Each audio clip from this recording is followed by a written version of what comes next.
A principios del nuevo milenio, en Tomares, un tranquilo municipio del Aljarafe sevillano, la vida transcurría con la apacible normalidad de cualquier barrio residencial. Calles bañadas por el sol de otoño, casas adosadas de aspecto humilde pero acogedor, y el eco lejano de las risas de los niños jugando. En una de estas casas vivía la familia R. Antonio. El padre cuidaba del jardín con una serenidad que pronto se vería truncada. Su esposa preparaba la cena en una cocina sencilla, mientras sus hijas, Carmen de 17 años y Maluisa de 15, regresaban del instituto, ajenas a la oscuridad que estaba a punto de desatarse. Dentro de aquel hogar, todo era cotidiano.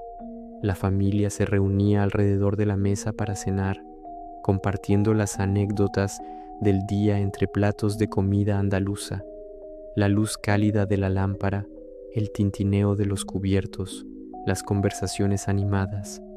Todo creaba una atmósfera de normalidad familiar.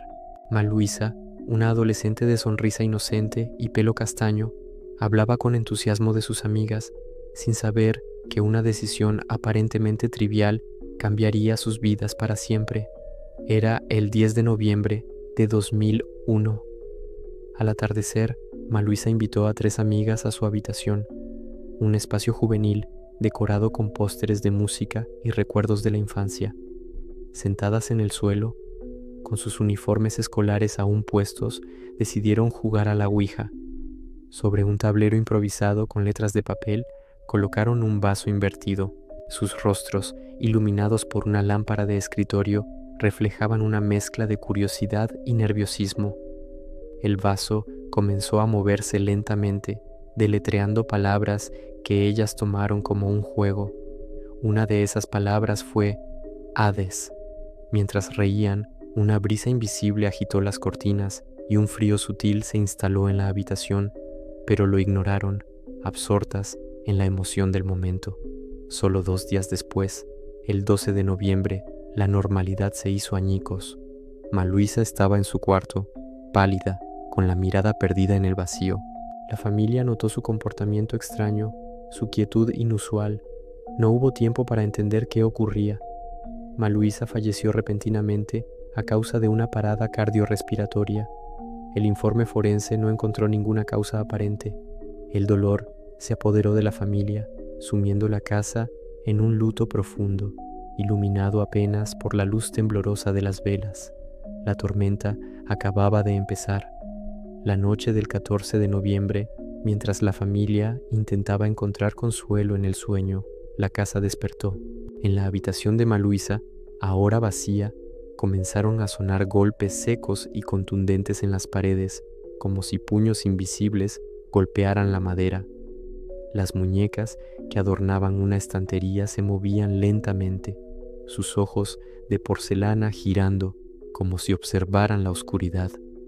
En el cuarto contiguo, Carmen se despertó sobresaltada, sintiendo una corriente de aire helado. La puerta se cerró sola, con un clic suave, y los cajones de la cómoda se abrieron y cerraron con una violencia inusitada.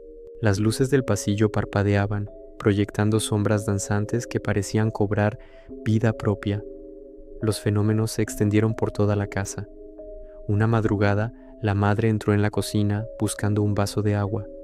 De repente, las puertas de los armarios se abrieron y cerraron solas, con chirridos estridentes.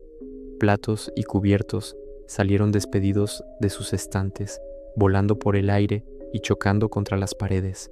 Milagrosamente, nada se rompía, pero el caos era absoluto. El grifo se abrió, derramando un chorro de agua fría que inundó el suelo. Aterrorizada, la mujer retrocedió, con el rostro marcado por el pánico. Nadie estaba a salvo. Una noche de tormenta, Antonio intentaba distraerse viendo la televisión en el salón. Los cuadros de las paredes empezaron a temblar. Las persianas vibraban con una fuerza inexplicable. Sombras alargadas se proyectaban en las esquinas, sugiriendo presencias que acechaban en la penumbra. La temperatura descendió de forma tan drástica que el vaho salía de su boca al respirar. Una fina capa de niebla comenzó a cubrir el suelo. Antonio se levantó, llamando a su familia con la voz rota por el miedo. Acurrucados en el sofá, envueltos en mantas, la familia soportaba noche tras noche el asedio invisible. Carmen describía con voz temblorosa los pasos que oía moverse por los tabiques, los susurros que parecían la voz de una niña. En un intento desesperado, la madre encendió una vela en la habitación de Maluisa. A la luz de la llama apareció y desapareció un mensaje grabado en la pared. Siempre estaré aquí. No había agresión física directa, pero la opresión atmosférica era insoportable, un terror psicológico constante alimentado por los golpes y ruidos que resonaban sin cesar. Los vecinos, alarmados por los ruidos nocturnos, comenzaron a quejarse. La situación era insostenible. La familia llamó a las autoridades. La policía local llegó a la vivienda. Sus agentes, inicialmente escépticos, se convirtieron en testigos directos de los fenómenos. Luces que se encendían solas, golpes sin origen aparente e incluso un plato que voló desde la cocina ante sus propios ojos.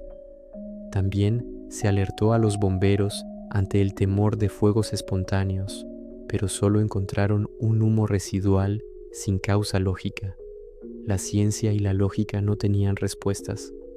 En febrero de 2002, la familia R no pudo más. Rotos por el miedo y el agotamiento, tomaron la decisión de abandonar su hogar. Empaquetaron sus vidas en cajas de cartón, cargando un viejo coche con lo poco que se atrevían a llevar. Antes de irse, Antonio declaró a los medios que algo de otro mundo se había apoderado de la casa. La vivienda quedó vacía, silenciosa, cubierta de polvo, un lugar donde solo resonaban los ecos del terror. La madre, en un último gesto de amor, dejó una vela encendida en la habitación de su hija, una pequeña llama de esperanza en medio de la oscuridad.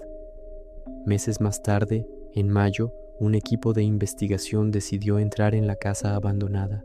Liderado por el periodista y experto en fenómenos paranormales José Manuel García Bautista y acompañado por un agente de policía, el grupo se adentró en el corazón del misterio. A pesar del calor del exterior, dentro la temperatura era gélida. Una capa de niebla de 10 centímetros cubría el suelo y el vaho salía de sus bocas al respirar. En la cocina, los estruendos volvieron, puertas abriéndose, platos disparados como proyectiles. Las baterías de sus equipos se agotaron sin explicación y las pantallas de las cámaras parpadearon antes de apagarse. Sentían una presencia constante, una vigilancia invisible desde los oscuros pasillos de la casa. El caso de Tomares pronto atrajo la atención de otros investigadores. Expertos como Iker Jiménez analizaron los hechos, trazando paralelismos con otros poltergeists famosos, como el de Vallecas en Madrid. Las similitudes eran escalofriantes: objetos que volaban, cambios bruscos de temperatura y fenómenos eléctricos inexplicables. Ambos casos compartían un origen común: una sesión de Ouija y la trágica muerte de una adolescente. La casa de Tomares se había convertido en un punto de referencia en la historia del misterio en España. Con el tiempo, la casa se puso en venta, pero el estigma era demasiado grande. Un letrero oxidado colgaba en la puerta, un recordatorio silencioso de la tragedia que albergaba. Los vecinos seguían reportando ruidos extraños, sombras en las ventanas y una sensación de inquietud que emanaba de la vivienda vacía. Como una vela que se niega a apagarse en la oscuridad, la presencia parecía persistir, aferrada a las paredes que un día fueron un hogar. Hoy, el sol sigue brillando sobre el Aljarafe sevillano. La vida en Tomares continúa, pero una de sus casas guarda un secreto oscuro. El poltergeist de Tomares nunca fue resuelto. Los informes policiales, incapaces de ofrecer una explicación racional, fueron remitidos a expertos en lo paranormal, un reconocimiento tácito de que, a veces, La realidad supera los límites de nuestra comprensión.